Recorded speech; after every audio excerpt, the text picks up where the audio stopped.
If there is a firearm out there that you're comfortable being shot with, please show me which one it is. There's none. There's not. Right there. Every single gun in the hands of a crazy person, a deranged person, a convicted felon, but it's not. You could ban that specific gun, and you are going to do almost nothing to improve y'all's safety. I'm sorry, that's a fact. That was Tennessee State Representative William Lamberth addressing student protesters following the school shooting at Covenant Presbyterian Church private school.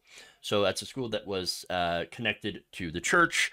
So look, I got an answer. It seems pretty obvious. No, there is no firearm that anyone would be comfortable being shot with. Again, pretty simple, right?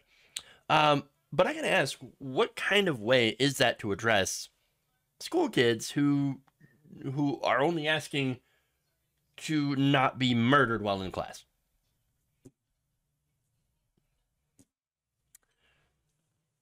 Now, he also said, of course, that, oh, it's not about this one gun. Oh, you're right. It's not just about this one gun. It's the fact that there are weapons that are easily accessible to everybody with basically no questions asked. Oh, you want a gun? Go ahead and get a gun. Background check? Your permit? Nope, we don't need that. That's the law in Tennessee, and they just signed it into law in Florida. So now he also then said that it was impossible to stop every single gun from getting in the hands of a crazy person, deranged person, whatever, or felon, and that, it wouldn't do anything to prevent your safety. Well, hold on here. Pretty much every other modern industrialized country has been able to get the vast majority of guns out of the hands of crazy and deranged people. For the most part. That's why you don't hear of as many mass shootings in other countries than you do here. Now, it does happen from time to time, and that's why it's a gigantic story. But it does not happen there with the frequency that it does here. The United States is the only country that seems to have a mass shooting every single day. And look, there's stats to point that out. In fact, among 64 high-income countries and territories, the United States stands out for its high levels of gun violence. The U.S. ranks 8th out of 64 for homicides by firearm. Age-adjusted, Puerto Rico and the U.S. Virgin Islands, 2 U.S. territories, rank 1st and 3rd on the list. And among high-income countries and territories with populations over 10 million or more, the United States ranks 1st for firearm homicides per 100,000 people. I mean, take a look at that. Wow. That's really high. But Jeff, that just means that we need more guns, right? Yes, more guns equals more safety, right? No, it turns out the United States in 2017 held U.S. citizens in the United States held an average of 120.5 firearms per 100 people. That is actually the highest rate in the world by a factor of more than 2. The United States was the only country with more civilian-held guns than citizens. There are more guns than people. The only countries, by the way, that have more gun deaths than the United States are countries like Colombia, Brazil, and Mexico. So, it's not that there aren't enough guns. There seems to be too many of them. Real strange. Now, the other argument, of course, is we needed to stop tyranny. We need to stop tyranny. I don't know if you know this, but there's been things that have been happening recently that seem a little tyrannical.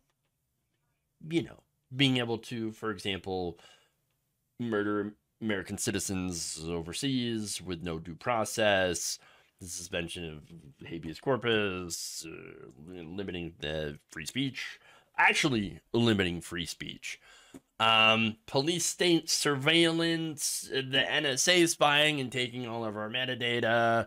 But don't worry, we're going to apparently ban TikTok from taking our personal information, but we're not going to ban Meta or Google or Instagram or whatever, right? Yeah, I don't know. There seems like there's some tyrannical stuff going on. And the fact that you have essentially in this country an oligarchy that controls anything and that doesn't allow popular positions and policies like expanding healthcare to everybody, universal healthcare, higher wages, prescription drugs, a I don't know, background check bill that's, again, vast majorities. Government won't even talk about it. I don't know. It seems like there's a tiny amount of people with a lot of money and power that are running the country a little tyrannically. Where's your Second Amendment now? And that's not, by the way, me advocating for that. I'm just saying that for the purpose that you said, that you need the Second Amendment, that you needed to have all these guns, more guns than anyone else in the world, higher rates of gun ownership, you seem to have been pretty bad at spotting tyranny, maybe because you're so concerned about this transgender person posting on TikTok. Weird. Now, it's getting back to Colombia, Brazil, and Mexico. Funny enough, the amount of gun violence that's going on, partly our fault as well. Again, you've got the drug war, and according to a 2021 report from the U.S. Government Accountability Office, the Department of Justice's Bureau of Alcohol, Tobacco, Firearms, and Explosives found that 70% of firearms reported to have been recovered in Mexico from 2014 to 2018 and submitted for tracing were actually sourced from the U.S. Oops. Authorities estimated that more than 2.5 million guns have crossed the southern border of the United States in the last decade. So our guns are going across the border and being used by criminals, cartels, gangs, and the result of that, and by the way, not only that, but corrupt governments as well, corrupt government officials that do crackdowns on minorities, LGBTQ especially, and guess what that, what that leads to? It actually drives people to our southern border to get away from that violence, and that irritates Republicans who are okay with actually deregulating guns and making it easier for people to make straw purchases to then take these guns and smuggle them across the border to these, global South countries. So not only is our country armed to the teeth, but we are also the biggest arms exporter in the world. Again, especially to the global South. And we have some of the highest gun deaths. It's almost as if guns are the problem. I mean, but it's not just the guns, right? If you think I'm only blaming guns, oh, gun never got up and shot somebody on its own. No. It's not what we're saying, right? What we're saying is that what's driving the high rate of guns proliferation happens to be greed and fear. Look, we have lax regulations due to the greed of gun manufacturers that want to make sales. When people are afraid, they make more sales. When there are news reports of crime that are, all over local news, whether it's true or not, that's going to sell more guns. When you have politicians coming out and saying they're going to take your guns, they're going to grab your guns, or, oh, there was another school shooting or there's another mall shooting, guess what? That leads to more guns being purchased because people understandably want to protect themselves. But it gets to a point where when everyone is armed, when everyone has a gun, including people who have no regard for their own lives, they decide to go into a school or go into a mall or whatever. There's not a lot that's going to be able to stop them. And that includes the good guy with the gun, because we've seen evidence that the good guy with the gun being there oftentimes does not help. That so-called good guy with the gun ends up hitting someone innocent or being killed themselves or not being able to react in time. And of course, that situation could also be if you run into police, who's the good guy with the gun? Can they really tell when they arrive to the scene? And so there's a lot of issues with this, a lot of issues here. But the gun manufacturers don't care. They want to make profits. You have lobbyists, of course, that want to get paid. You have corrupt politicians that get paid. They don't want to allow the country to pass things like background checks that are supported by the vast majority of the public. That's the corruption. And there's that. And even the modest laws, things like red flag laws, they're opposed by these politicians. In fact, Lamberth had protested the red flag laws, saying this: "We don't take people's Fourth Amendment rights or First Amendment rights or Second Amendment rights or Fifth Amendment rights without proper due process, without making sure that everyone knows what the rules are ahead of the time." But wait, hold on. Does he understand what a red flag law is? Basically, it's when a person is considered a danger to themselves or others. That's when guns are taken temporarily. Now, in order to do that, to take someone's guns temporarily, there is a process involved. It's literal due process.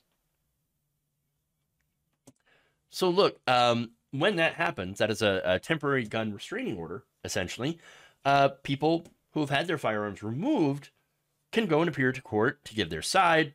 If the judge determines that they are not a danger to themselves or others, then they get their guns back, and nothing is involved in the criminal courts. Criminal courts aren't involved in this. It doesn't get put on your criminal record, doesn't have any sort of negative impact on whether or not you can later on go and buy as many guns as you want. It's just temporary because sometimes people go through some things and they might be a danger to themselves and they might be a danger to someone else.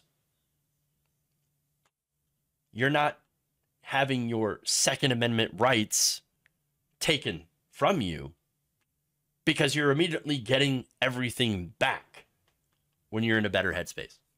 It's basically like taking the keys away from someone who is drunk and wants to get in their car. It's probably good practice to do that. But look, at the end of the day, this guy is basically mocking people who don't want to be shot. And also admitting that the plan is, well, what the plan has always been. Thoughts and prayers, but I'm going to do absolutely nothing for you to keep you safe. Unless, of course, instead of a gun, it's a book or a drag queen reading that book. Because remember, to them, it seems like they think that knowledge, books, are more dangerous than weapons. And apparently in their minds, bans only work on ideas that they don't like and things that they don't want people to do, as opposed to the things that they like.